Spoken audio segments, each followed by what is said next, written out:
Bismillah ar-Rahman ar-Rahim. Nahmaduhu wa nusalli ala rasulihil kareem.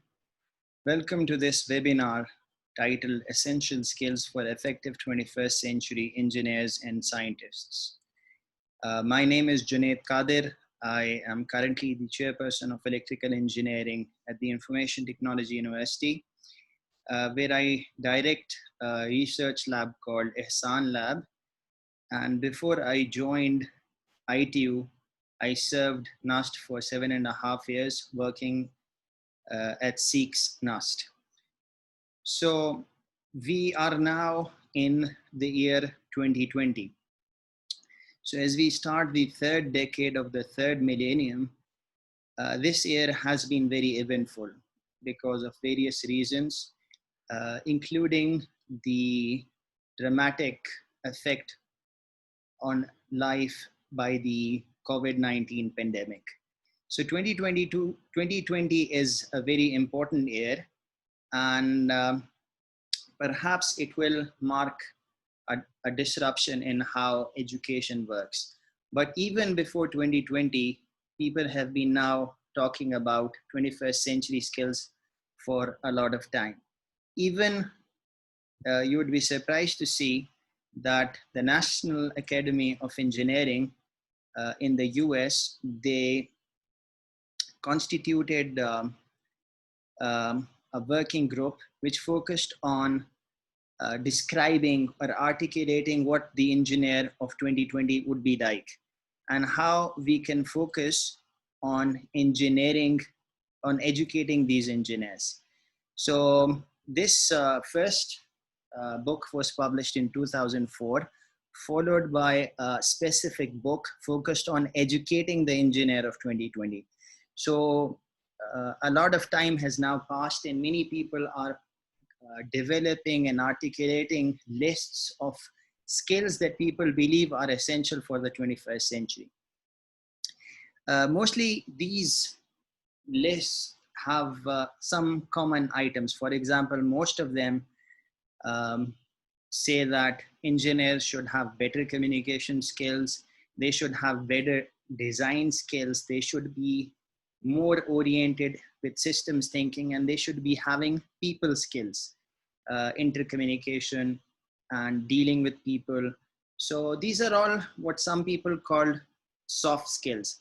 But it turns out that in the 21st century, where the global economy and the people are more interconnected than ever, we are coming across problems that are very complex and they cannot simply be solved by technical solutions. So it becomes very important that we give due importance to these skills, which unfortunately have been sidelined, and the focus has been predominantly on the technical skills. In one of these books, this list was provided, in which if you see many of these items are still persisting, they still have the same importance. Some of them deal with critical thinking, analytical skills. Some of them deal with ingenuity, creativity, innovation. You would find communication skills listed there. A very important skill is the skill to learn, which is here listed as lifelong learners. And then you need leadership skills, professionalism, business and management skills, and so on. So to provide some perspective of my background in this area, I have been thinking about engineering education for many years now. When I was at NUST, I wrote the paper on the bottom left, which basically describes the common mistakes that engineering students make. In this title, What Every Student Should Know, 7 Learning Impediments and Their Remedies, we talk of common learning mistakes or impediments, things that hinder the development of students. So in fact, I will be briefly talking about this. Thereafter, I provided another work in which I focused on the knowledge that is now available in the fields of learning sciences, educational psychology, cognitive psychology, and so on, about how people learn. So I summarized the main ideas there. And recently, because I have now been the chairperson of the electrical engineering department at ITU, we've been thinking about engineering education, and I recently wrote an article on how to thrive in post-COVID engineering education. This is a student-focused primer. And then there is another paper that I wrote on online teaching. So these are all resources that you can easily find online, or you can email me and get access to this. But this paper overall is focused on a new work that has been accepted for presentation at IEEE Frontiers in Education, a conference that will be held in October 2020. In this, we basically take stock of our industry and of our profession, and we see that, okay, we are now in the 2020s. This is a sort of a milestone, and as we cross this milestone, we want to look ahead and see what are the essential competencies for effective 21st century electrical and computer engineers. So although the title basically focuses on engineers, but in this webinar, we are also going to talk about the implications of these insights for scientists. But you will see that mostly there's not a lot of difference. So there are certain skills and competencies which every thinking person should have in the new era that we live in. So inshallah, we will talk about this in this lecture. So I will be dividing this presentation into 4 parts, because when we wrote this paper, we have divided the entire spectrum of skills and competencies into 4 different classes. The first class, perhaps arguably the most important class, and maybe the most ignored class, is focused on metacognitive skills. These are skills that deal with your ability to learn. So this basically teaches you how to learn. And in this, we are going to talk about a few things with the focus on training one to become a lifelong learner while one is in his or her engineering degree, or whatever degree the person may be in. So just to emphasize again, our talk will be covering both engineers and scientists. Second item is technical skills. Usually people do focus on it, and therefore I will not be talking too much on this topic. You can find more details in our paper. I do describe a few things which I think every engineer should know. But again, there is a lot of variance in here. And I think in this, the important thing is to get the basics right. The third category of skills are the breadth skills. These are the skills that make you a holistic, multidisciplinary thinker or a problem solver. So I will describe some new ideas and some findings related to this, and they apply to both engineers and scientists. And finally, I will be talking about some essential inter and intrapersonal skills and why these are very important for the success of our students. So let me start with the first part, which is going to be about metacognitive skills. In this, I will be talking about the importance of having a growth mindset. I will talk about developing transfer skills, and I will be talking about the importance of lifelong learning. In fact, I will start with lifelong learning. So it turns out that engineers, they usually spend 4 years in their undergraduate degree, and it is somehow acceptable in our community still that an engineer after 4 years of education can directly become a professional. In other fields, such as law, medicine, usually it's not sufficient to just do a bachelor's degree, and you are expected to specialize further. And this is now becoming prominent because there is a challenge of learning all the important things and cramming it into the 4 years. And we are realizing that you cannot learn all of the important things in just 4 years. So it becomes important that you learn how to learn, and you are capable enough of learning the things that you need as you need them. You should be able to learn from the books. You should be able to find information and learn in a relatively independent manner. As the quote goes, that if you teach a man to fish, you feed him for a lifetime. If you just provide a fish to a man, that's not as useful as teaching a man to fish.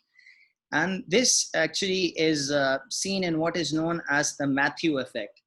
So ये एक चीज एक effect observe किया जाता है which is known as the Matthew effect, the rich gets richer effect. So this is a reference, a biblical reference. Bible में एक book है मैथ्यूज की, उसमें ये आइडिया रिफ्लेक्ट होता है कि सोसाइटी में जो रिच हैं they will become richer and the poor will become poorer because of the various reinforcing loops. Similarly, in education, someone who has an advantage will keep on leveraging that advantage and would keep on advancing.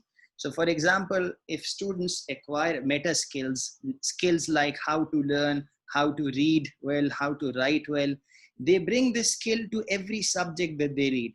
So any investment that you make in your ability to learn is going to reap fruit in all of your pursuits. So it becomes very important that we do not just study the subjects, but we also learn how to learn.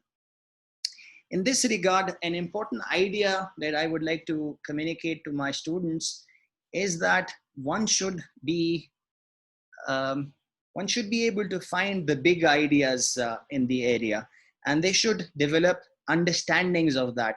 So, I'm referring to a book by Grant Wiggins and Jay McTeague called Understanding by Design, in which they talk of understanding in a very specific way.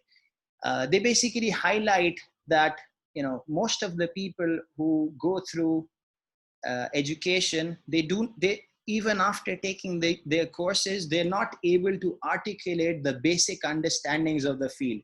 This is because they are not able to differentiate the superficial peripheral knowledge from the basics. So the important thing is that you should be able to identify what are the big ideas of a subject. And if you are able to do that, it allows for transfer of knowledge, which is the idea that if you learn something in a subject in a particular context, you should be able to apply it in another context, maybe in another field. So if you're able to do that, we say that your knowledge is transferable. Jis tarah isko up people who work in the field of machine learning, they know that you train on a data set, but what you are ideally after is performance on another data set. In other words, you are more interested in generalizing your knowledge. तो अगर आपकी knowledge जो है वो specific narrow context ही में focused रहेगी, तो आपकी नॉलेज बहुत फ्रेजाइल है. अगर आपको थोड़ा सा भी आपके माहौल से फर्क एक कॉन्टेक्स्ट दिया जाएगा, तो you will not be able to identify what knowledge you can bring to bear from what you've studied. So I will give you now a quote from Wiggins and McTeague, where they say that what we are claiming based on both common sense and research in cognition is that no skill can be integrated into a powerful repertoire unless the learner understands the big ideas related to using the skill wisely. So the two important ideas on this slide are that people should develop understandings of the big ideas, and they should be able to transfer their knowledge into new settings. Yehi authors in another work, they emphasize the importance of authentic education. और वो authentic education उसको कहते हैं कि आप जो university में सीख रहे हैं, you should be able to apply it in real life problems. वो इसको भी एडवोकेट करते हैं कि इंजीनियरिंग एजुकेशन में रिफॉर्म होना चाहिए ताकि असेसमेंट जो है, टीचिंग स्ट्रैटेजी जो है, टीचिंग की जो प्लानिंग है, वो इस तरह की जाए कि स्टूडेंट्स ऑथेंटिक परफॉर्मेंस दे सकें इन actual real life complex settings. पर स्टूडेंट भी इससे लर्न कर सकते हैं। अब वो देख सकते हैं कि okay, there are so many things in this course, but what are the essential things, what are the big things in this course, and you should focus on mastering them. अब मैं आपको थोड़ा बताऊंगा based on my previous works कि how one can improve one's better cognitive skills, where by metacognitive we mean our thinking and beliefs about how we learn. और इसके अंदर there are essentially two ways.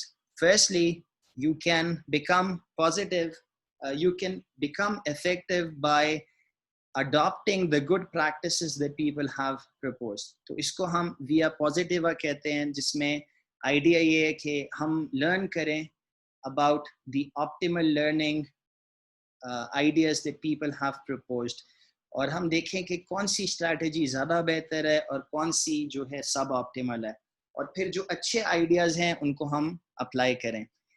You can also take a via negativa approach where you avoid the common mistakes. So let me start with this by identifying the common mistakes and what can be done to improve the situation. So for this, I refer to my paper, which was published in IEEE Potentials, What Every Student Should Know, 7 Learning Impediments and Their Remedies, in which I list 7 learning impediments, things that hinder the development of students. And I also describe some remedies, 7 problems, और फिर कैसे उनको remedy किया जा सकता है, with 3 specific remedies for each problem. तो उसको मैं at a high level summarize करूँगा. So the first and a very important mistake or a learning impediment is a particular kind of a mindset which is known as a fixed mindset. ये mindset ऐसे लोगों का होता है जो कि समझते हैं कि उनकी skills जो हैं और उनकी performance जो है वो somehow determined है, उसमें वो बहुत ज़्यादा major change नहीं ला सकते. For example, if they believe that okay, I am not a maths person, तो फिर वो मैथ्स के अंदर अच्छा परफॉर्म नहीं करेंगे, क्योंकि उनके जहन में एक आइडिया है कि मैं बस इसी तरह का हूँ. And they usually such people have a belief that they cannot substantially change their performance. On the other hand, if a person has a growth mindset, then such a person believes that we have a lot of power to change ourselves and we can improve ourselves immeasurably. इसका मतलब ये नहीं है कि genetics और God gifted talents नहीं exist करते, लेकिन इसका मतलब ये है कि बहुत सारे लोग इनको बहुत ज़्यादा emphasize करते हैं. अगर आप ये जो लेफ्ट साइड पे फिगर है इसको देखें तो बहुत सारे लोग समझते हैं सक्सेस ऐसे ही हासिल हो जाती है. दे do not see what is behind the scenes. तो इसको आइसबर्ग इल्यूजन कहा जाता है कि जैसे आइसबर्ग ऊपर से छोटा सा नजर आता है पर उसकी जो सही ठोस उसका हिस्सा है वो तो बीनीथ द वाटर है. सो उसके अंदर आ जाता है dedication, hard work, good habits and dealing with failures and persisting. वो सारी चीजें आपकी नजर से छुपी होती हैं. तो fixed mindset वाले लोग जब ये इसमें भी differ करते हैं from people who have a growth mindset by how they cope with failures. जो लोग growth mindset की belief रखते हैं वो जब भी कोई adversity आती है, मिसाल के तौर पे you got a poor grade in one of your midterm exams, they look ahead. They look into what they can do rather than focusing on what the situation has turned out in the past. Also, ये जो growth mindset वाले लोग होते हैं, they're not really worried about how people will judge them. तो fixed mindset का ये एक sign है कि they want to perform in front of people, they want to look intelligent.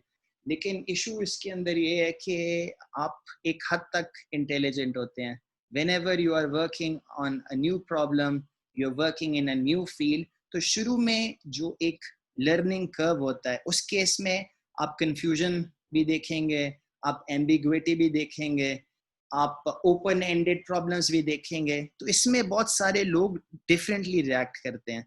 I've experienced this repeatedly during my career of more than 10 years. You can in fact find many students with perfect GPAs जो कि जब पहला open ended problem उनके सामने आएगा, a problem that defies a stereotypical solution, they get flustered very easily. जब उनके अगर कोई एग्जाम में मार्क्स कम आएंगे, they get flustered.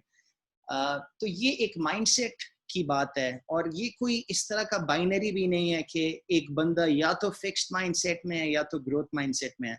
तो many of us have properties of both, but the important finding from research is that people who have growth mindset, they are generally able to perform better, and they are able to thrive in various situations.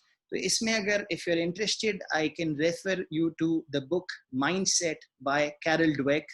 वो Stanford की professor हैं जिन्होंने इसमें बहुत ज़्यादा ground breaking काम किया है, और वो सब स्टूडेंट्स के लिए, सब टीचर्स के लिए बहुत यूज़फुल है. एक इम्पॉर्टेंट इंसाइट आपसे मैं शेयर करता हूँ फ्रॉम दैट बुक. उसमें वो ऑथर बताती हैं इस किताब में कि जब आप बच्चे की तारीफ करते हैं इस बेसिस पर कि oh you are so smart, you are very intelligent, तो इसका आमतौर पे नेगेटिव इफेक्ट होता है, क्योंकि अब बच्चे के जहन में है कि I have to always appear intelligent before people. और उसमें इशू ये होता है कि आप अगर सेफ खेलेंगे तो आप हमेशा उन्हीं चीज़ों के अंदर रहेंगे जो आपको आता है, जिसमें आप कंफर्टेबल हैं. इस तरह के माइंडसेट के साथ लोग नए चैलेंजेस नहीं फेस करते. On the other hand, if a person has growth mindset, वो फेलियर्स को फेलियर्स नहीं समझते, वो उसको लर्निंग अपॉर्चुनिटी समझते हैं. ओके, क्योंकि they do not think of a failure as a terminal judgement, they always think of themselves as a work in progress. They think कि हम अपने आप को इम्प्रूव कर सकते हैं. तो आमतौर पे रिसर्च के अंदर भी, रिसर्च स्टूडेंट्स जो होते हैं उनमें भी जिनका ग्रोथ माइंडसेट है, they are able to handle stress better and also perform better. So the second impediment is the failure to engage yourself in learning. तो ये एक इशू होता है कि sometimes people get turned off, they say ये मेरे type का subject नहीं है. लेकिन जिस तरह हमने इम्पेडिमेंट 1 में कहा, आप तकरीबन हर सब्जेक्ट में अपना इंटरेस्ट बना सकते हैं. जैसे कि if you start to think of it as a game, कि मैंने इसके अंदर अपने आप को इम्प्रूव करना है, तो आप अपने आप को एंगेज करें, और आप जब अटेंशन पे करेंगे, it is only then that you can improve in the subject. The other thing here is to pay attention to the right thing. बहुत सारे लोग जो हैं वो अटेंशन देने की कोशिश करते हैं, but they get lost in the trivial matters. तो आप ये स्किल भी डेवलप करें थ्रू आउट योर डिग्री कि आप चीज़ों के कोर तक पहुंच सकें, आप देख सकें कि इस मैटर के अंदर क्या मेन आइडिया है. तो वो पिछले थोड़ी डिस्कशन में हमने उसको अंडरस्टैंडिंग की बात की थी, कि वो क्या एक ऐसा आइडिया है जो कि ट्रांसफरेबल है, कि मैं उसको अभी सीखूं इस कॉन्टेक्स्ट में, but I can also apply it in different contexts. The third impediment is the failure to manage time, and this is particularly important in the modern era, जब distractions बहुत ज़्यादा हैं, और social media पर हर वक्त notifications आ रही हैं, आपका phone ring कर रहा है, कोई बंदा कभी भी आपको disturb कर सकता है. It becomes important to become indistractable. In fact, there is a book on this topic, और इसमें the main idea is कि आप अपने आप को ऐसे ट्रेन करें कि you can work for extended times without getting distracted. और आप अपने आप को ऐसे environment में रखें जहां external stimuli limited हो, ताकि आप deep work कर सकें. ठीक है, you should be able to focus on something for half an hour. अगर आप ये नहीं कर सकते तो आप ज़्यादा डीप थिंकिंग नहीं कर सकते. ये स्किल डेवलप करना ज़रूरी है, चूँकि बहुत सारी क्रिएटिव फील्ड्स में You need to think over things. और अगर आप हर वक्त रिएक्टिव मोड में चल रहे होंगे तो आप चीज़ों को इतने अच्छे अंदाज से नहीं कर सकेंगे. The fourth impediment is failing to realize that failing is key to learning. तो मैंने ये impediment 1 के रिस्पॉन्स में बताया था कि ग्रोथ माइंडसेट वाले जो लोग होते हैं they realize कि जब आपने लर्न करना है तो you need to actually fail and handle failures and improve yourself. ठीक है, अगर आप हमेशा इसी चीज़ में इंटरेस्टेड हैं कि you look very intelligent and you look very accomplished, तो बहुत सारे केसेस में आप वो चीज़ें नहीं करेंगे. You will not ask a question in front of people because you are worried about appearing stupid. But the idea is that there are no stupid questions as such, especially अगर if it helps you gain knowledge. तो ये बहुत important है कि हम जब भी adverse situations आती हैं रिसर्च में, अगर आपके पेपर पे जो रिजेक्शन आती है तो you should not get too flustered about this. You should take it in your stride and try to improve the work. तो ये एक एटीट्यूड है जो कि ज़ाहिर है पहली दफ़ा रिजेक्शन, स्टिंग्स और फेलियर मुश्किल लगता है, पर आहिस्ता आहिस्ता आपने अपनी तबीयत बनानी है कि कोई भी काम ज़िंदगी में बड़ा करना है तो फेलियर्स उसमें कुछ ना कुछ तो आएंगे. तो you should be able to use this failure to improve. The fifth impediment is failing to realize that learning is social. So even though no one can do the learning for you, but you cannot still do it alone. और ये आजकल के Covid environment में specially true है, जहाँ हमें पता चल रहा है कि सिर्फ for example lectures one sided जो हैं वो sufficient नहीं है. You need interaction with people. You need to interact with your mentors and your instructors and teachers. तो ये एक important idea है. The sixth impediment is being a learning monogamist. इसका मतलब ये है कि you get married to just one idea of learning, और आप किसी एक किताब से किसी एक तरीके को ही ट्राई करते हैं and you do not use any diversity at all. तो ये एक आमतौर पे harmful attitude है, क्योंकि diversity आमतौर पे आपके जहन को broaden करती है और आपकी misconceptions को भी clear करती है. Finally, एक important mistake है that many people they pass through their education but they do not learn how to learn. और इसको कुछ authors जो हैं वो ये भी कहते हैं कि it is as if we are educating A-grade sheeps, यानी who are not able to think on their own, they are not able to learn on their own. तो ये कुछ impediments हैं इसमें. If you are more interested तो आप वो paper देख सकते हैं. Now I would like to talk about the same ideas but in a positive manner, in which I will be describing about the optimal skills that people have figured out. तो इसके अंदर 3 ideas हम describe करते हैं. एक और हमने paper लिखा था 2018 में, लर्निंग 101 द अनटॉट बेसिक्स, जिसमें द प्रेमिस इज कि कुछ ऐसी बातें हैं लर्निंग से रिलेटेड जो लोगों को पता होनी चाहिए पर वो इतनी कॉमनली नोन नहीं है. तो इसमें पहली चीज़ जो है वो है कि हर डिफ़िकल्टी जो है वो अनडिज़ायरेबल नहीं होती. लर्निंग के अंदर in fact there are some difficulties that are desirable but not all difficulties. तो वो कौन सी डिफ़िकल्टीज हैं जो डिज़ायरेबल हैं मैं आपसे शॉर्टली डिस्कस करूँगा. इसी तरह कुछ फिक्सेशंस हैं जो कि अनडिज़ायरेबल हैं. हम कुछ चीज़ों के बारे में सोचते रहते हैं but they are not as productive. Finally इस पेपर के अंदर हम कुछ ऑप्टिमल लर्निंग टेक्निक्स बताते हैं.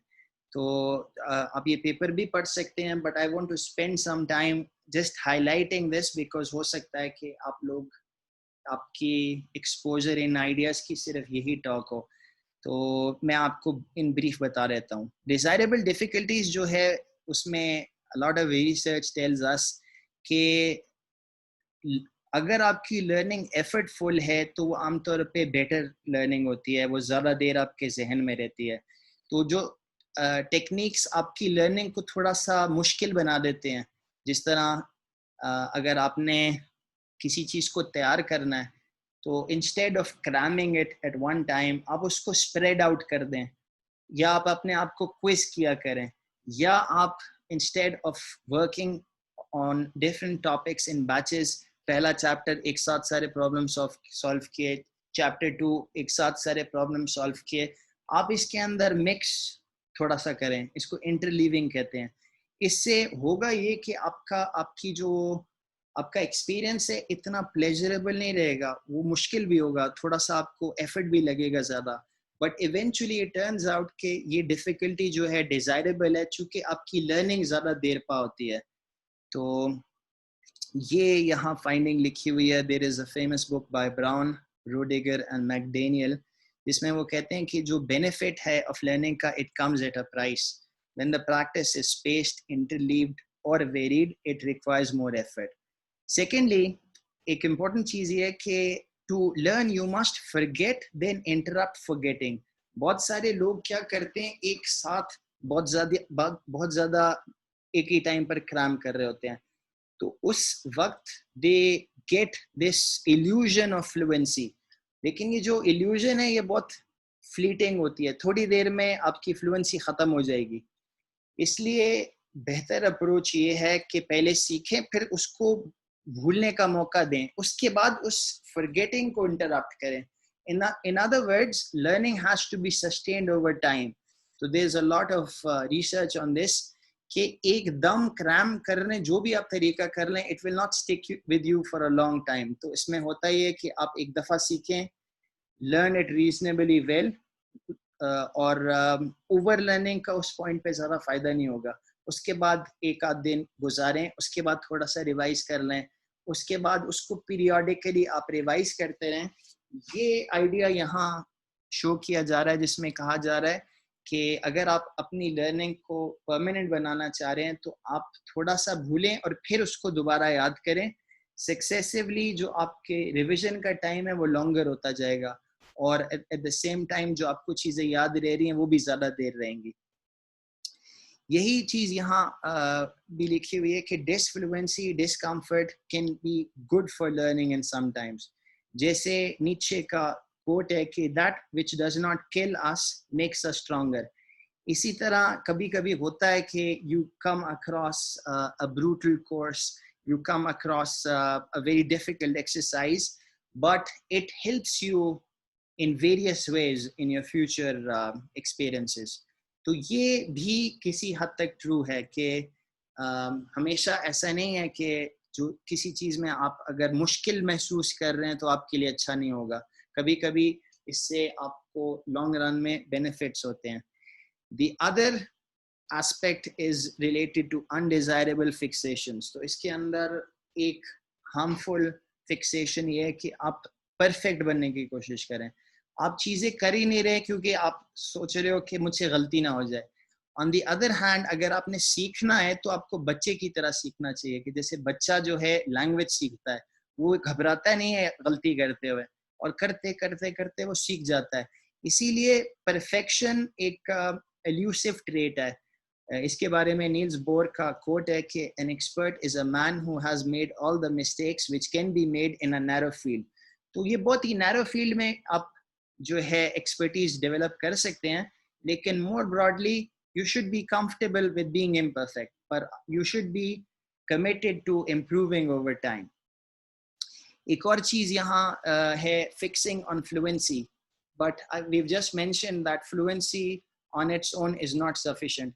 हो सकता है आप किताब पढ़ रहे हैं, आपको बहुत अच्छा समझ आ रहा है, सब सारी चीज़ें स्मूथली आपके जहन आप पढ़ रहे हैं, लेकिन जितनी वो स्मूथली आई है उतनी बात स्मूथली चली भी जाएगी, because you have not really engaged with that thought.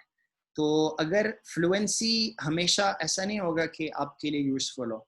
सो इसको यहाँ ब्राउन, रोडिगर एंड मैकडैनियल ऐसे लिखते हैं कि rising familiarity with a text and fluency in reading can create an illusion of mastery. और ये illusion जो है ये break हो जाता है जब time pass करता है, तो ये चीज़ आप feel करते हैं कि हालांकि मैं उस time पे fluent feel कर रहा था, अब ये चीज़ मेरे जहन में नहीं है। Another thing is there is a lot of emphasis on just doing things in a uniform way. तो हम अपने पेपर में बताते हैं कि वैरायटी भी बहुत सारी उसके बेनिफिट्स हैं। जैसे मार्विन मिन्स्की का कोट है कि you do not understand anything until you learn it in more than one way. Finally इस पेपर में हम कुछ लर्निंग टेक्निक्स भी बताते हैं। हमारे पास टाइम तो नहीं है कि इसको हम बहुत ज़्यादा डिटेल में बता सकें, पर I will just highlight them very briefly. पहली चीज़ ये है कि इनकी रिसर्च बताती है कि जब आप अपने आप को टेस्ट करते हैं, instead of reading the book again, ये बहुत बेहतर है कि आप अपने जहन से उसको रिवाइज करने की कोशिश करें। यानी आपने एक चीज़ याद की, 3 दिन के बाद, 2 दिन के बाद खुद याद करने की कोशिश करें। इट टर्न्स आउट कि ये जो रिकॉल करना है ये बहुत अच्छी लर्निंग टेक्निक है, और इसके ज़रिए बहुत आप देर पा आपकी लर्निंग होती है। तो इसको जो एक्सपर्ट्स हैं रिकमेंड करते हैं कि हम इस्तेमाल करें। टेस्टिंग भी इसी तरह है, तो क्विज़ेस, टेस्ट वगैरह, उनका भी फ़ायदा होता है। मज़ीद इसके अंदर एक रिकमेंडेड अप्रोच है स्पेस्ड लर्निंग या इंटरलीविंग, जिसका आइडिया ये है कि अपनी सारी की सारी लर्निंग एक साथ ही ना करें, ठीक है, उसको स्प्रेड आउट कर लें इंस्टेड ऑफ क्रैमिंग। ये सब लोगों का एक्सपीरियंस है कि आप किसी चीज़ को क्रैम करते हैं और 3 दिन बाद आप भूल गए। तो it is much better that you spend the same amount but in a separated spaced manner. और इंटरलीविंग का यहाँ मतलब ये है कि रिसर्च टेल्स अस कि instead of just studying one subject at one time, आप मुख्तलिफ सब्जेक्ट्स को, मुख्तलिफ टॉपिक्स को एक साथ पढ़ें इन एन इंटरमिक्स्ड मैनर। उसका फ़ायदा ये होता है कि ना सिर्फ आप एक टॉपिक को पढ़ रहे होंगे, पर आप उसको कंपेयर एंड कंट्रास्ट भी कर सकते हैं दूसरे टॉपिक से। तो इसमें एक किताब की उसका कोट है कि the truth is nothing in learning sciences comes close to spaced learning in terms of immediate, significant, and reliable improvements in learning. Finally, हम recommend करते हैं कि one should be aiming for mastery. तो इसमें क्या चीज़ helpful है? तो उसमें वो लिखते हैं कि to become a sophisticated learner requires understanding that creating durable and flexible access to a to-be learned information is partly a matter of achieving a meaningful encoding. एक तो अपने जहन में उसको encode करना है, उसको अच्छी तरह connect करना है with things that you previously know, and partly a matter of exercising the retrieval process. तो एक है at the time of learning कि उसको encode कैसे करना है, और उसके बाद उसको बार बार retrieve करना है. If you're able to do that, तो इंशाल्लाह आपकी learning जो है वो काफ़ी ज़्यादा improve हो जाएगी. Okay, so the first and the most important part of the presentation is done, but let me now talk of the other things. तो जो दूसरी category है वो technical skills से related है। तो इसमें I will not go into too much depth, चूँकि हर field की उनके अपने core subjects होते हैं, पर हमने यहाँ जो देखा कि ब्रॉडली स्पीकिंग हर किस्म के इंजीनियर को, हर किस्म के साइंटिस्ट को ये जो 6 लिस्टेड आइटम्स हैं उनकी रूडिमेंट्री नॉलेज होनी चाहिए डिपेंडिंग ऑन द फील्ड। कुछ को ज़्यादा एडवांस्ड चाहिए होगी, कुछ को कम, लेकिन this still should be knowing the basic ideas in all of these things. इनमें से कुछ चीज़ें मैं आपसे शेयर करता हूँ। पहली चीज़ है abstraction, the ability to think in abstract terms. Computer science, computer engineering में एब्स्ट्रैक्शन का मतलब ये भी होता है कि हम किस तरह इंटरफेसेस डिज़ाइन करते हैं, हम कैसे कम्युनिकेट करते हैं, हम किस तरह कम्प्लेक्सिटी को इनकैप्सुलेट करते हैं ताकि हम बड़े प्रॉब्लम्स सॉल्व कर सकें। The second item is modelling and approximation. तो ये इंजीनियर्स के लिए, साइंटिस्ट्स के लिए बहुत ज़रूरी है। They should know how to model things and they should also know about the limits of models.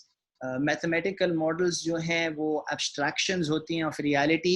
They are helpful for certain purposes, but they are not the truth as such. So you should be knowing both their applications and also their pitfalls. खास तौर पे जब आप इसको apply करते हैं for modeling humans and society, जिस तरह economics में होता है और different fields में होता है, तो फिर we should be very careful about the limits of our models. Thirdly, it's very important for a 21st century engineer and scientist to be skilled at computational thinking, and the person should have good skills with programming and computer tools. So ये आजकल it is almost compulsory. Another important aspect is to have basic statistical and data literacy. उसकी वजह ये है कि we live in an era जिसमें we are inundated with data, और हर जगह अखबारों में, पेपर्स के अंदर, किताबों में, आम डिस्कशंस में people make use of numbers and statistical arguments. तो उसमें बहुत सारे केसेस में if you have the right kind of statistical data literacy, आप अपनी बात बेहतर अंदाज से कम्युनिकेट कर सकते हैं, और अगर कोई आपको गलत इंफॉर्मेशन मिल रही है तो आप उसको रिकग्नाइज भी कर सकते हैं, और जाहिर है आप उसको खुद भी आपको पता चल जाएगा कि आप कौन सी मिस्टेक्स हैं which you should not make. Fifthly, आजकल मशीन लर्निंग और आर्टिफिशियल इंटेलिजेंस जो है वो बहुत ज़्यादा इम्पोर्टेंट है, और सारी जो इम्पोर्टेंट टेक्निकल कंपनीज हैं, बेशक वो इंजीनियरिंग में हैं या साइंसेस में हैं, they are making use of machine learning, artificial intelligence. They are working on extracting patterns from data. So you should be having a good working knowledge of this subject as well. Finally, optimization theory is very important. और इन 6 की 6 जो ये fields हैं, इनकी major ideas आपको पता होने चाहिए, जिसका मकसद ये है कि आप इन आइडियाज को डिफरेंट फील्ड्स में अप्लाई कर सकें. मिसाल के तौर पे ज़्यादातर इंजीनियरिंग जो है वो होती है ऑप्टिमाइजेशन अंडर कंस्ट्रेंट्स. तो उसके अंदर कौन से ऑप्टिमल मेथड्स लोगों ने प्रपोज किए हुए हैं, आप उसको कैसे फॉर्मुलेट करते हैं, कौन सी क्लासेस ऑफ प्रॉब्लम्स ऐसी हैं जो हम सॉल्व कर सकते हैं, कौन सी ऐसे प्रॉब्लम्स हैं जिनको हम इफेक्टिवली नहीं सॉल्व कर सकते, कहाँ हम अप्रॉक्सीमेशन को इस्तेमाल कर सकते हैं, कहाँ हम गारंटीड ऑप्टिमल सॉल्यूशन ले सकते हैं. तो ये सारी चीज़ें हैं जिसके बारे में I think everyone should be knowing, और ये they should be focused on developing an appropriate understanding in these fields during their courses. और वैसे भी अपनी सेल्फ एजुकेशन के लिए, अगर if you find कि आपके एजुकेशन में ये आइडियाज सारे नहीं पढ़ाए जाते, तो I think every thinking person, every qualified educated person should be knowing something about these things. मैं इनमें से सब के बारे में तो नहीं बात कर सकूंगा due to the shortage of time, पर मैं एब्स्ट्रैक्शन के बारे में आपको थोड़ा सा बताता हूँ, both in its technical sense and also in how it can be used for communication. तो एब्स्ट्रैक्शन को वैसे ऐसे डिफाइन भी किया जा सकता है कि it is to preserve information that is relevant in a given context and forgetting information that is irrelevant in that context. तो इसमें आप बेसिकली चीज़ों को आइडियलाइज भी कर रहे होते हैं. एक इसकी एप्लीकेशन है इंटरनेट वर्किंग के अंदर, जिस तरह इंटरनेट को मॉडल किया जाता है यूजिंग द TCP/IP मॉडल, जिसके अंदर 4 लेयर्स हैं, और फिर हम कहते हैं कि ये लेयर्स आपस में जो है किस तरह डेटा को एक्सचेंज करती हैं. जो फंक्शनैलिटी है नेटवर्किंग की वो भी नीटली डिवाइडेड है इनटू द वेरियस लेयर्स. तो ये एक आइडिया है एब्स्ट्रैक्शन का. एक और एब्स्ट्रैक्शन का आइडिया है जो कि यहाँ हम देख रहे हैं कि मिसाल के तौर पे अगर कोई एक सॉफ्टवेयर प्रोग्रामर है, तो वो जब प्रोग्रामिंग करता है तो वो abstractions on top of abstractions को इस्तेमाल कर रहा है. मिसाल के तौर पे एट द हाईएस्ट लेवल वो प्रोग्रामिंग लैंग्वेज एब्स्ट्रैक्शन को इस्तेमाल कर रहा है. प्रोग्रामिंग लैंग्वेज इटसेल्फ डिपेंड करती है असेंबली लैंग्वेज एब्स्ट्रैक्शन पे, which itself depends on the microprocessor abstraction, which depends in turn on a finite state machine abstraction, which relies on a memory abstraction, which depends on a logic gate abstraction, which depends on a digital abstraction, which depends on a law of physics abstraction.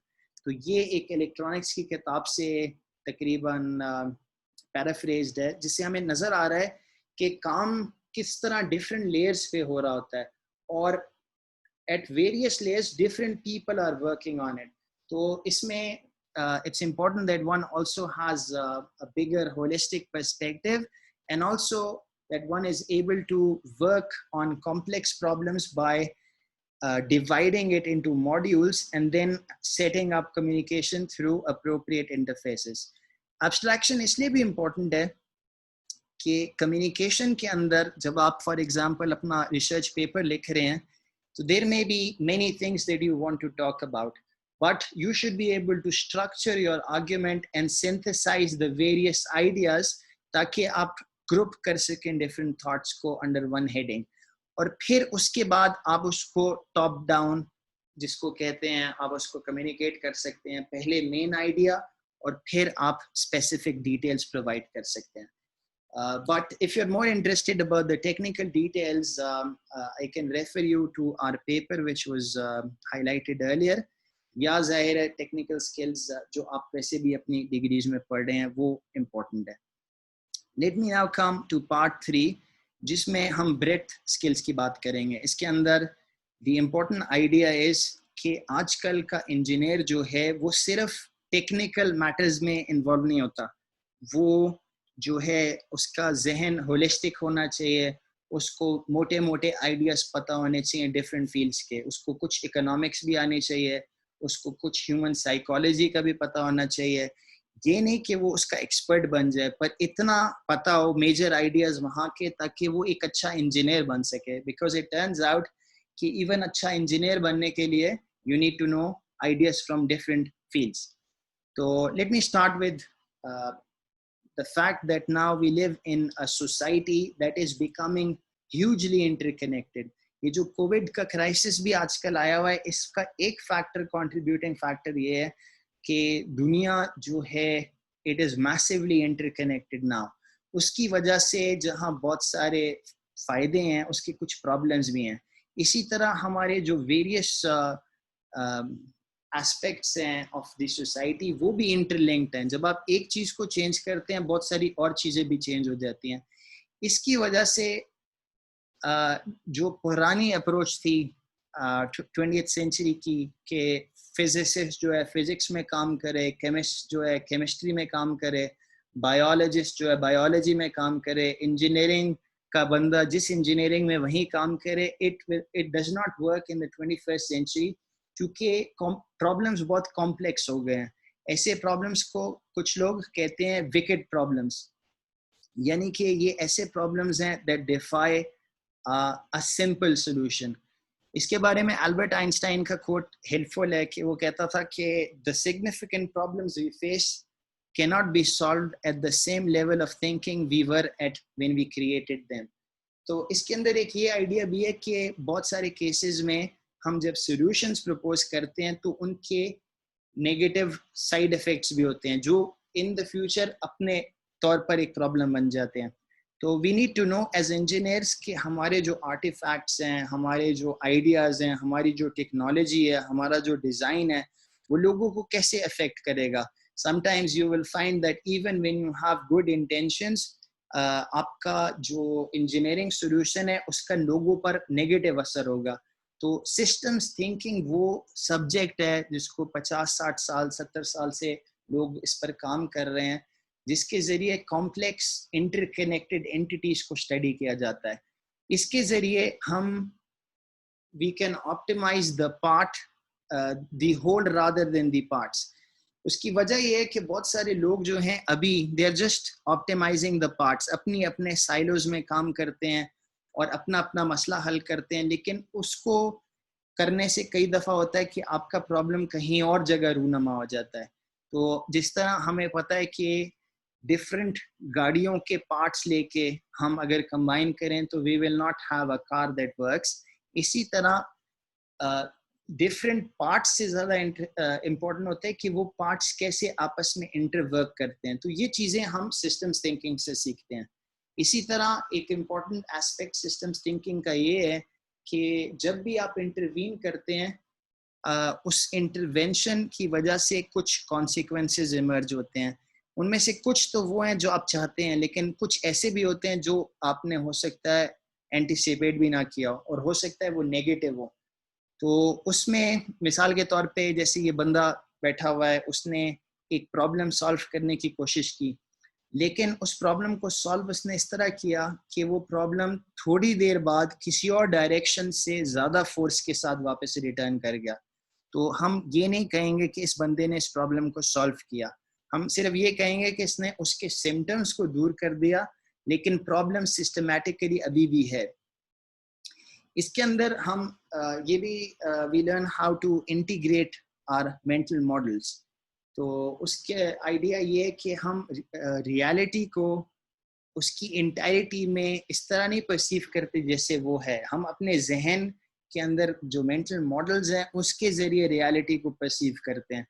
इसके अंदर एक instructive story है, काफ़ी time से चल रही है, कि जिसमें there are 7 blind man and an elephant. तो उसके अंदर कहा जाता है कि जी जो 7 नाबीना लोग थे वो different parts of the elephant को एक्सपीरियंस कर रहे थे। ठीक है, किसी ने दुम पकड़ी, किसी ने टस्क को पकड़ा, किसी ने कानों को पकड़ा, किसी ने बॉडी को पकड़ा, and each of them came up with different conceptions of what they're dealing with. लेकिन उनमें से कोई भी सही नहीं था, they were just modeling sections of the reality. तो इसको अगर तो हम डिफरेंट मॉडल्स को somehow synthesize कर सकें तो उससे फिर हम ज़्यादा बेहतर रियलिटी की अप्रॉक्सीमेशन कर सकते हैं। सिस्टम्स थिंकिंग हमें ये अलाउ करता है। सिस्टम्स थिंकिंग के ज़रिए हम सिम्टम ट्रीटमेंट से मूव अवे कर सकते हैं towards solving the problem systematically, कि उसमें हम इस तरह प्रॉब्लम को रिजॉल्व करें कि वो प्रॉब्लम जिस वजह से कॉज हो रहा है वो कॉज फिक्स हो जाए। इसमें अक्सर होता ये है कि जो कॉम्प्लेक्स सिस्टम्स होते हैं, कॉम्प्लेक्स अडाप्टिव सिस्टम जो ह्यूमन सोशल सिस्टम्स होते हैं, उसमें अक्सर जो इंटरवेंशंस होती हैं उनके अंदर नेगेटिव इफेक्ट्स भी होते हैं। तो इसमें there is this instructive quote that there is always an easy solution to every problem that is neat and plausible but wrong. तो होता ये है कि वो लगता ये है कि आपका मसला हल हो जाएगा, पर eventually it turns out कि उससे और मसले क्रिएट हो जाते हैं। ठीक है, तो I don't have time to talk too much over this, but maybe if you have questions you can ask in the question answer session. And also the question of policy resistance. अगर आप engineer हैं और आप कुछ policy बना रहे हैं, ठीक है, तो उसमें you should be knowing कि systems thinking आपको ये भी अलाउ करता है कि आप देख सकें कि आप अगर किसी सोशल सिस्टम में कोई पॉलिसी को चेंज करते हैं तो हो सकता है कि लोग अपना बिहेवियर चेंज कर लें। ठीक है, sometimes measures taken to improve a situation can directly make it worse due to policy resistance and people changing their behavior. तो ये कुछ बातें थी कि how becoming a systems thinker can help us as engineer and scientists. Now I will talk about being multidisciplinary.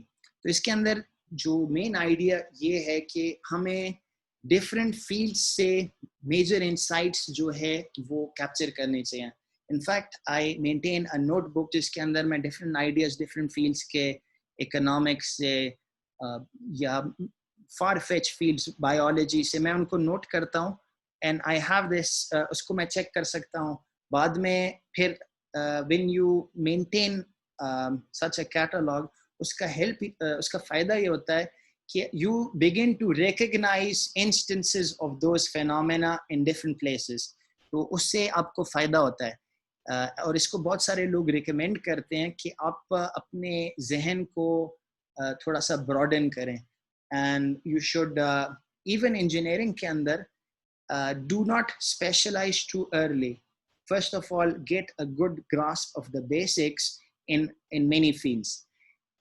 तो उसके ज़रिए फिर आप बेहतर मल्टीडिसिप्लिनरी थिंकर बन सकते हैं और उसके बहुत सारे फ़ायदे होते हैं।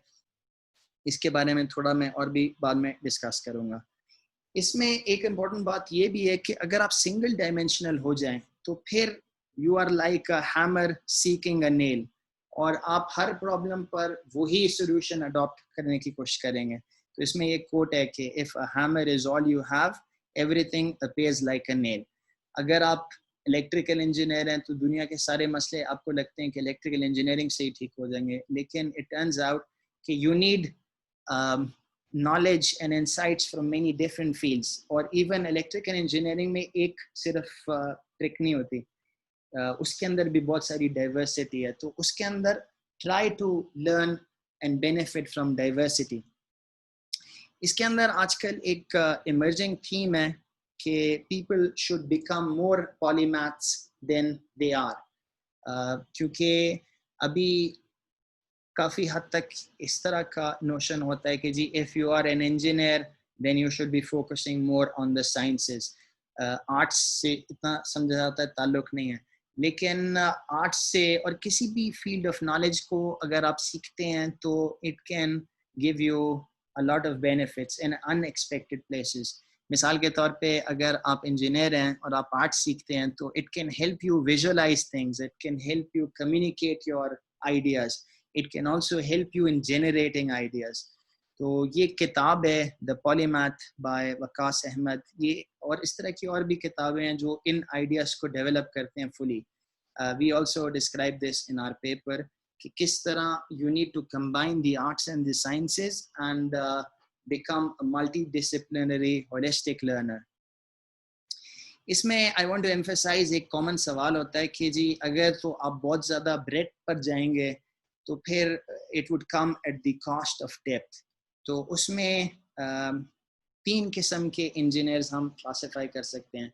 एक है स्मॉल आई शेप्ड, एक है कैपिटल आई शेप्ड इंजीनियर और एक है टी शेप्ड इंजीनियर. तो इसके अंदर जो छोटा आई शेप्ड इंजीनियर है, those are bad engineers because they have superficial knowledge and the knowledge is also narrow. यानी कि एक फील्ड में भी इन डेप्थ नॉलेज नहीं है. एक और इंजीनियर क्लास है जिसको हम आई शेप्ड कहते हैं, capital I. These are good engineers but they are bad problem solvers क्योंकि they have deep knowledge but they have narrow expertise. अपनी फील्ड से थोड़ा हट जाएंगे तो फिर उस पे वो सक्सेसफुल नहीं होंगे. इट टर्न्स आउट कि जितने भी हमारे मेजर प्रॉब्लम्स हैं, ठीक है, वो सारे के सारे सोसाइटी के ओवरऑल, अगर आप नोट करें नेशनल एकेडमी ऑफ इंजीनियरिंग ने एक लिस्ट बनाई ऑफ द मेजर प्रॉब्लम्स, उनमें से बहुत कम है जो सिर्फ एक टूल के साथ सॉल्व हो सकते हैं. वी नीड इंजीनियर्स जो कि इस क्लास को बिलोंग करें जिसको कहते हैं टी शेप्ड इंजीनियर, यानी कि they have cross discipline competence in many different fields and they have deep discipline expertise as well. तो इसमें it becomes a lifelong project. अगर आप कहें कि मैंने T-shaped engineer बनना है within 2, 3, 4 years, तो ये मुश्किल काम है. लेकिन आप अपने आप को अगर ये विजन दें तो ओवर टाइम आप ब्रेथ भी जो है अचीव कर सकते हैं और डीप डिसिप्लिन एक्सपर्टीज भी कर सकते हैं. ये जो टी शेप्ड इंजीनियर्स होते हैं ये बेहतर इंजीनियर्स होते हैं. They are great engineers and they are good problem solvers. So what we are recommending is that you become more T shaped rather than small I shaped. ज़्यादातर लोग unfortunately जो हमारे ग्रेजुएट्स होते हैं वो इवन कैपिटल आई शेप नहीं होते, उनकी इन डेप्थ नॉलेज भी नहीं है एक फील्ड में, और वो जो नॉलेज है वो भी सुपरफिशियल है. तो वो it's a bad situation. So we need people जो कि डेप्थ को भी परस्यू करें और ब्रेड्थ को भी परस्यू करें. और लाइक आई मेंशन ये लाइफ लॉन्ग अंडरटेकिंग होती है. You should become committed to the art of mastering breadth as well as depth. Finally, जो हमारा last part है वो deal करता है with inter and intrapersonal skills. They are coming last, but they are certainly not the least, or they count for a lot. In fact, बहुत सारे लोग अगर आप अपने एलुमनाई से पूछें वो ज़्यादातर कम्युनिकेट ही कर रहे होते हैं, वो ज़्यादातर ईमेल्स ही लिख रहे होते हैं, रिपोर्ट्स ही लिख रहे होते हैं, प्रेजेंटेशंस ही दे रहे होते हैं. तो ये जितना टाइम आप कम्युनिकेशन पे लगाएंगे वो उतना आपको हेल्प करेगा. You should commit time to improving your communication skills. इसमें पहले मैं बात करना चाहता हूँ अबाउट एंटरप्रेन्योरशिप. इसमें कुछ लोग हाईलाइट करते हैं कि 21st सेंचुरी के 4 C's हैं critical thinking, communication, collaboration and creativity. इस केस में creativity जो है वो बहुत important है, और engineers के लिए it's important कि वो they get into this mold. Again, it's a difficult thing to learn initially कि आप problem solvers बने, आप कोशिश करें कि चीज़ों के solutions propose करें. इसी को entrepreneur कहते हैं, जो कि opportunity देखता है in problems और उसको solve करने की कोशिश करता है. तो ये एक बड़ी अच्छी किताब है by David Goldberg, who thinks deeply about engineering education in general. इनकी एक दो और भी किताबें हैं जिसमें वो हाईलाइट करते हैं कि आजकल के ज़माने में एक एंटरप्रेन्योरियल इंजीनियर किस तरह बहुत यूज़फुल हो सकता है. एक और किताब आई विल रेफर, और ये एक ऑस्ट्रेलियन प्रोफेसर हैं जेम्स ट्रेवेलन, जो कि पाकिस्तान के साथ काम करते रहे हैं. So he has been working with Pakistani engineers and he describes in his book कि क्यों पाकिस्तानी इंजीनियर्स एटलीस्ट प्रैक्टिकली उतने अच्छे नहीं हैं जितने वो अपने ऑस्ट्रेलिया में या एक्सपेक्ट करते हैं यूरोप में इंजीनियर्स हों. उसकी वजह ये है कि जो मैंने आपको बताया कि वो स्मॉल आई शेप्ड इंजीनियर्स हैं. They have superficial knowledge, they don't have a lot of practical skills. तो उसमें ही हैज़ सम आइडियाज़, जिसमें मेन आइडिया ये है कि हम जो प्रॉब्लम्स देखते हैं अपनी सोसाइटी में, हम उन्हीं को सॉल्व करने की कोशिश करें. पाकिस्तान के अंदर कितने मसाइल हैं, बिजली का मसाइल है, बहुत सारे बेसिक अमेनिटीज़ जो हैं वी डू उसमें we don't do a good job. उसमें हम बहुत ज़्यादा महंगे सॉल्यूशंस वगैरह करते हैं. There is a lot of scope for creative low cost solutions that is customized for our part of the world. Communication skill mein I will just be brief. Isme the important point that I want to make is that we should be able to learn from the written word. So you should be able to write as well as read. Agar aap ki inme skills kam hain तो you have a big disadvantage. ये एक किताब है जिसका coat मैं पढ़ता हूँ. वो साहब कहते हैं, it is nearly impossible to overstate the benefits of being able to write well. The importance of the written word in storing, sharing and communicating ideas at all levels of all organizations makes a poor facility with the mechanics of writing a severely career limiting fault. तो मैंने आपसे जैसे पहले कहा कि ज़्यादातर engineers जो हैं वो रिपोर्ट्स लिखते हैं, प्रेजेंट करते हैं. तो reading and writing is important as well as presenting. तो ये चीज़ें आप प्रैक्टिस करें, प्रैक्टिस से चीज़ें आती हैं और सीखने से आती हैं. तो even if you can read ABC and you can read sentences does not mean कि आप किताबों को समझ सकेंगे. किताब समझने के लिए ज़रूरी होता है कि आप ऑथर के माइंड को पढ़ सकें, जो उसके आइडियाज़ हैं आपके जहन में मुंतकिल हो जाएं. तो ये एक ऐसी स्किल है जो आप सीख सकते हैं. लेकिन a lot of research tells us कि लोगों की जो reading है वो it leaves a lot to be desired. उसमें they often are unable to find the real idea that the author is trying to communicate. इसमें again कुछ classical books हैं. How to Read a Book is a famous book, जो कि ये सिखाता है कि किस तरह आप किताब को एक्सरे कर सकते हैं, क्या different techniques हैं जिसके ज़रिए आप इंश्योर कर सकते हैं कि आप जो ऑथर कि रियल इंटेंट है उसको आप डिटरमिन भी कर सकें और उससे इंगेज भी कर सकें. इसके अंदर I will like to highlight कि I have recently created a course which is an ongoing effort, जिसमें मैं टेक्निकल राइटिंग अपने स्टूडेंट्स को सिखा रहा हूँ. उसमें I have listed 6 ideas which I think can bring clarity to writing. असल में इट टर्न्स आउट कि writing well requires thinking clearly. तो जो critical thinking है उसका काफ़ी ताल्लुक है with writing. But because of the shortage of time अभी मैं ज़्यादा इस पे बात नहीं करूँगा. But if you're interested तो मेरा user name listed है, आप इस पे सर्च कीजिएगा तो you can find this playlist. इसके अलावा बहुत सारे किताबें, बहुत सारे papers exist करते हैं. But the important thing is that you should invest your time.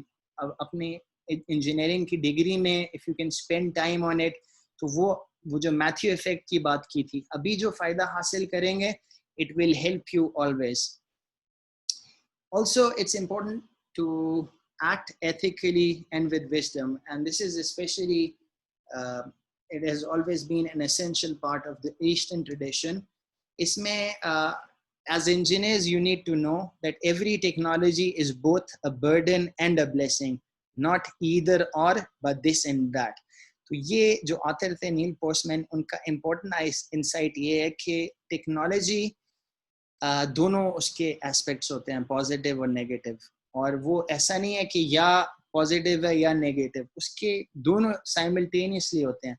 तो हमें ये पता होना चाहिए कि हम किस तरह टेक्नोलॉजी को इस्तेमाल करें और उससे लोगों को नुकसान ना पहुंचे, ईदर नोइंगली या इनएडवर्टेंटली, कि आप नहीं चाह रहे पर फिर भी लोगों का नुकसान हो रहा है because you are not very careful in your thinking. ठीक है, तो we need to act ethically. Unfortunately हमारी जो इंजीनियरिंग करिकुलम है उसमें एथिक्स जो है वो इतना ज़्यादा एम्फसाइज सब्जेक्ट नहीं है. तो this is just a caricature of our curriculum, जिसमें आप देख रहे हैं कि बहुत ज़्यादा सर्किट्स कोर्सेज हैं, फिजिक्स कोर्सेज हैं, इलेक्ट्रिकल इंजीनियरिंग, मैथमेटिक्स. तो जो छोटा ऊपर एक बॉक्स है उसके अंदर एथिक्स पढ़ाया जाता है. It's a small course. Ethics अब इंक्रीजिंगली इम्पोर्टेंट है और वो इन्फ्लुएंस करता है आपकी सारी एजुकेशन को, आपकी सारी डीलिंग को, और उसको इन्फ्यूज़ करना चाहिए हर सब्जेक्ट के अंदर. एंड यू शुड इनफैक्ट इसके ऊपर एफर्ट हो रहा है. कुछ यूनिवर्सिटीज़ जो हैं वो अपनी हर सब्जेक्ट के अंदर एथिक्स को इन्फ्यूज़ करने की कोशिश कर रहे हैं. और दूसरी बात जो हम अपने पेपर में बताते हैं वो ये है कि there is an importance of wisdom. आजकल के दौर में जब डेटा साइंस और इंफॉर्मेशन थ्योरी और इस तरह की चीज़ों की बात होती है, तो इट्स इम्पोर्टेंट कि ये जो एक हायरार्की है जिसमें डेटा, तो it comes at the base, लेकिन one needs to work towards understanding, and after all one has to think about where to apply that understanding. तो इसको हम wisdom कहते हैं. इसमें रसल एकॉफ एक सिस्टम्स थिंकर मशहूर हैं, इनकी किताबें काफ़ी हैं. इन्होंने इनका एक मशहूर कोट है कि an ounce of information is worth a pound of data. यानी आप नीचे से ऊपर आते जा रहे हैं. ठीक है, एक पाउंड डेटा का होगा तो वो एक ounce of information के बराबर है. An ounce of knowledge is worth a pound of information. Knowledge उससे ऊपर है. An ounce of understanding is worth a pound of knowledge. And finally, an ounce of wisdom is worth a pound of understanding. तो वो टंग इन चीक इस पे comment भी करते हैं कि फिर अगर हम इसको कैलकुलेशंस को अप्लाई करें तो an ounce of wisdom is worth 65,536 ounces of data, which is obviously just a tongue-in-cheek comment. The main idea is कि wisdom थोड़ी सी भी जो है ना वो खैर कसीर है और उससे आपको बहुत सारी हेल्प मिलती है. तो उसकी तरफ भी थोड़ी मेहनत करना, उसके लिए जो हमने बात की थी ह्यूमैनिटीज़ को और साइंसेस को कंबाइन करना, पोइट्री को पढ़ना, लिटरेचर को पढ़ना, वहाँ से और रिलीजन से, इन सोर्सेस से you can get access to wisdom. इसमें I have created a course. मैंने इनफैक्ट एथिक्स एक कोर्स पढ़ाया हुआ है एट यूनिवर्सिटी लेवल, और उसकी एक shortened version recently I offered on YouTube. उसमें if you search for Ehsan for Muslim professionals a short course, तो you will find links to 11 videos जिसके अंदर हम डिस्कस करते हैं कि ये जो एथिकल एक्सीलेंस का कॉन्सेप्ट है वो किस तरह अप्लाई करता है to Muslim engineers. Finally, now I'm coming to the end of the presentation, और मैं आपको बताना चाहता हूँ कि आप अक्सर अपनी यूनिवर्सिटीज़ में देखते होंगे कि PLOs की बातें होती हैं, programme learning outcomes. It turns out कि ये जो PLOs हैं ये वो एट्रीब्यूट्स हैं which our accreditation body, Pakistan engineering council in our case, requires कि हर इंजीनियर को ये competencies, ये skills इनको आनी चाहिए at the time of the graduation. तो वो काफ़ी हद तक इससे सिमिलर है. It is because Washington accord पर बहुत सारा काम हुआ, और इसी तरह other accreditation agencies like ABET, they have similar ideas. तो उसके अंदर आप देखें प्रोफेशनल एथिक्स भी है, इसके अंदर life long learning is an important part, communication is a big part, engineer and society is a big part. तो जो मैंने आपको चीज़ें बताई वो इन्हीं की एलेबोरेशन है। So I hope with this you have a greater appreciation of the PLOs that are required, and you also have some tips on how you can go about achieving these. I hope I've given you a good account of the work in this space, but I think to get a more complete understanding, you might need to read some of the papers. But if you have any questions, inshallah, we can take it in the question answer session. Finally, I would like to conclude by saying that gaining knowledge is a lifelong project. It is not something that you end in just 4 years. With the diminishing half-lives of engineering knowledge, यानी कि जो आप सीखते हैं university में बहुत जल्दी जो है वो एक तरह से स्टेल इंफॉर्मेशन हो जाती है, ठीक है, वो इतना यूजफुल नहीं रहता।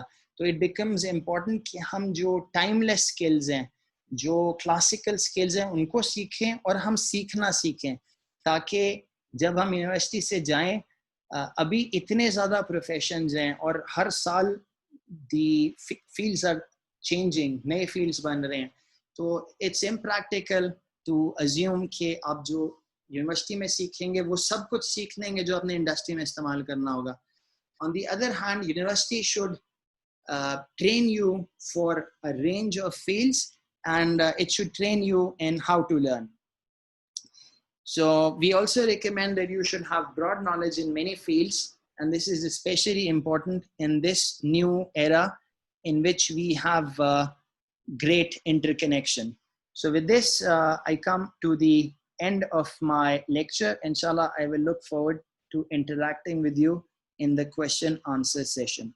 Assalamu alaikum wa rahmatullahi wa barakatuh.